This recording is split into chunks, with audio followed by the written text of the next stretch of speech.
For 50 years, Elias Morgan held a secret buried under the snows of 1974. A secret that weighed more than any saddle, any herd, any lonely mile on the prairie. The town of Cedar Bend had a problem. A sick girl, an orphan, and they found the simplest solution was to pretend she didn't exist, to let the winter solve it for them. But one man looked. Elias, the quiet cowboy who lived on the edge of everything. The edge of town, the edge of conversation, the edge of their conscience. And on the night the blizzard hit with its full murderous force, he ran. He ran when everyone else retreated. He saved what everyone else had condemned. And for half a century he believed that was where the story ended. Until today. Until the knock. The knock. It wasn't the familiar, heavy thump of Bill from the ranch down the valley, come to borrow a tool. It wasn't the quick, sharp rap of the mailman. This was different.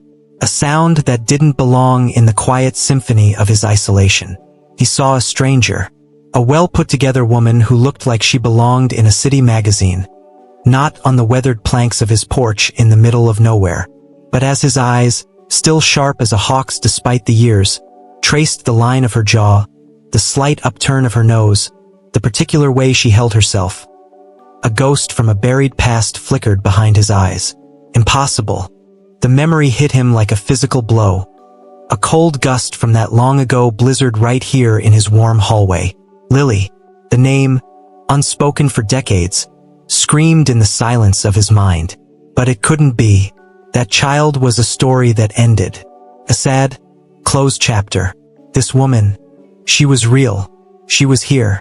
And she was holding a damn apple pie. Her voice, it was soft, educated, but with an underlying strength. It wasn't the weak, raspy whisper he remembered. Yet, something in the tone, a vulnerability, a question held within a question. Mr. Morgan? Elias Morgan. His voice was a gravelly whisper. That's me. She took a slight breath, her smile growing more genuine but also more emotional. My name is Lillian. Lillian Vale. I think you knew me once. A very long time ago. The world tilted. The solid oak of the doorframe under his hand was the only thing that felt real. Lillian. Lily.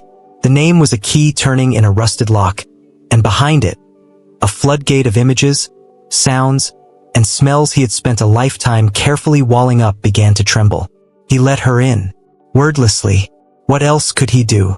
This was his sanctuary. A place where the past was allowed to be quiet. And now, the past itself was walking across his rag rug, smelling of lavender and cold air, carrying the scent of cinnamon from the pie she set on his table. She looked around and he saw her see the photograph. A tiny, almost imperceptible intake of breath. She knew.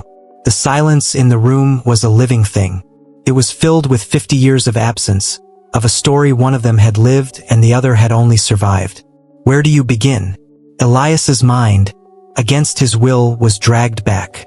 Not to the heroic run, but to the long, quiet years of loneliness that came before it. To understand why Elias ran, you must first understand why he was the only one who could. Elias Morgan was a ghost in Cedar Bend long before he ever met one. Orphaned young, he was a man of the land, of few words, and of a quiet intensity that unsettled the townsfolk. They called him the loner, the quiet one. His kindness was misinterpreted as strangeness, his solitude as suspicion. He lived in a small cabin on the outskirts, tending a few head of cattle, trading labor for supplies, existing on the periphery of their world. He was the man you nodded to but never invited. The man whose absence would be noticed only by the crows and the coyotes. Then the Valles arrived. Arthur Vale was a consumptive, a painter who had come hoping the mountain air would heal his lungs. He brought with him his daughter, Lily. From the start, they were marked. He was an outsider, an artist, sickly. She was a quiet, pale shadow. And then the whispers started. Not about Arthur's tuberculosis, though that was fear enough, but about Lily's mother. A story of scandal, of abandonment, of something not right in the bloodline. The town, a closed ecosystem, sensed weakness and circled. When Arthur's cough grew worse, the circle tightened. Offers of help dried up. The cabin on the hill became a quarantine in everything but name. He saw her not as a problem but as a child. A scared, lonely child. He'd been one himself. He tipped his hat and went back to work, but he started leaving things by their gate. A small bundle of kindling. A jar of stew from his own pot. Never approaching, never speaking. Just leaving. One day he left 2 perfect, red apples. The next time he rode by, he saw her sitting on the porch steps, eating one, the core clutched tight in her hand. She watched him pass, and for the first time, she gave a tiny, almost imperceptible wave. Elias felt a crack in the ice around his own heart. The decision was never voted on. It was never spoken aloud in a town meeting. It was a consensus that grew in the space between words, in the averted gazes, in the sudden busyness when the topic arose. It was the calculus of a small community terrified of disease, of scandal, of extra burden. They would look away. They would let nature, and the coming winter, take its course. It was, they told themselves, the hardest but kindest thing to do. To let a tragedy happen quietly, without fuss. To erase a problem by simply refusing to see it. Elias heard it. The unspoken death sentence. And in that moment, his own lifelong loneliness crystallized into a fierce, protective rage. He wasn't part of their we. Their consensus meant nothing to him. Their cowardice was a language he didn't speak. As he rode home that evening, he looked up at the lonely light flickering in the cabin on the hill. He made a silent promise to the little girl with the apple core. Promise he didn't even fully understand yet. Her words pulled him back from the memory of that darkening evening. She remembered. She remembered the small things, the quiet acts of a man trying to be a ghost of a guardian angel. I have fragments. A man with a hat, leaving wood by the gate. The taste of the most delicious stew I've ever had. And the apples. I remember the apples so clearly. They were like jewels. The storm didn't just arrive. It attacked. It was the kind of storm old-timers still talk about. The '74 whiteout. It screamed down from the mountains, burying roads, silencing the world. In his own cabin, Elias listened to the fury. The fire crackled. He was safe, warm, but his mind was up on that hill. Arthur Vale had been too weak to split wood for a week. That candle in the window, it was a signal of desperation. It wasn't a heroic thought that drove him. It was the image of those 2 red apples. It was the memory of her tiny wave. It was the crushing weight of the town's silence. A silence he realized he could not abide. He was already an outcast. What more could they do to him? But he could do something for her. So he chose the storm. The horse wouldn't make it. The wind was a solid wall. The cold wasn't just cold. It was a predatory thing, biting through wool and leather, searing the lungs. His plan died in that snowdrift. So he ran. Or rather, he fought, he crawled, he plunged. The mile to the Miller cabin became a marathon through an Arctic hell. The wind stole his breath. The snow filled his boots. The cold whispered to him to lie down, to sleep. He thought of the town, warm in their beds, their conscience clean because they hadn't seen. And he kept moving. The only compass was a tiny, flickering point of light. A candle fighting its own battle against the dark. He focused on that. He poured every ounce of his lonely, stubborn strength into reaching that light. The cold inside was worse than outside. It was the cold of death, of abandonment. The smell of sickness and damp would filled his nose. He saw Arthur first and his heart sank. Then he saw her, curled in a ball on the hard floor, wearing only a thin nightdress. She wasn't moving. He found a pulse, a whisper of life so faint. "Lily," he croaked, his voice raw from the storm. No response. Her skin was like ice. There was no time for grief, for thought. He had one mission now: get her to warmth. The journey back was a blur of pain and primal fear. He held her close to his chest, trying to shield her with his body, stumbling through the drifts. He talked to her, nonsense words, promises. "Hold on, little one. Hold on. I've got you." Whether he said it to her or to himself, he didn't know. For hours, he fought for her life. He warmed broth, spooning tiny amounts between her blue lips. He kept the fire blazing. He watched the shallow rise and fall of her chest. The night stretched on, an eternity measured in her ragged breaths. As the first gray light of dawn stained the sky, her eyes fluttered open. She looked at him, confused, terrified. "Papa." Her voice was a tiny, weak whisper. His voice was choked with emotion. "He's gone, darling. I'm here. You're safe now." In that touch, that tiny, trusting grip on his calloused finger, something broke and remade itself inside Elias Morgan. The lonely cowboy was gone. In his place was a guardian. They assumed the winter had taken her, as they'd silently intended. They buried Arthur in the potter's field, the town's conscience soothed by the narrative of a clean, if sad, conclusion. No one asked Elias, the loner on the edge, any questions. No one thought to connect him to the missing child. And so Elias made a decision. To report her survival would mean sending her into the system, to an orphanage, to a fate he couldn't control. The town had forfeited its right to her. He had saved her life. Now he would protect it. He became her secret. He taught her to read by the firelight. He told her stories of the constellations seen from the prairie. She called him Eli. He was neither father nor uncle, but something entirely their own, her guardian in the shadows. For 2 years, she was his hidden son. She brought light and noise and mess into his silent world. He learned to laugh again, a rusty, unfamiliar sound. She grew stronger. Her cheeks filled out, the haunted look in her eyes slowly replaced by a cautious curiosity. They were a family invisible to the world.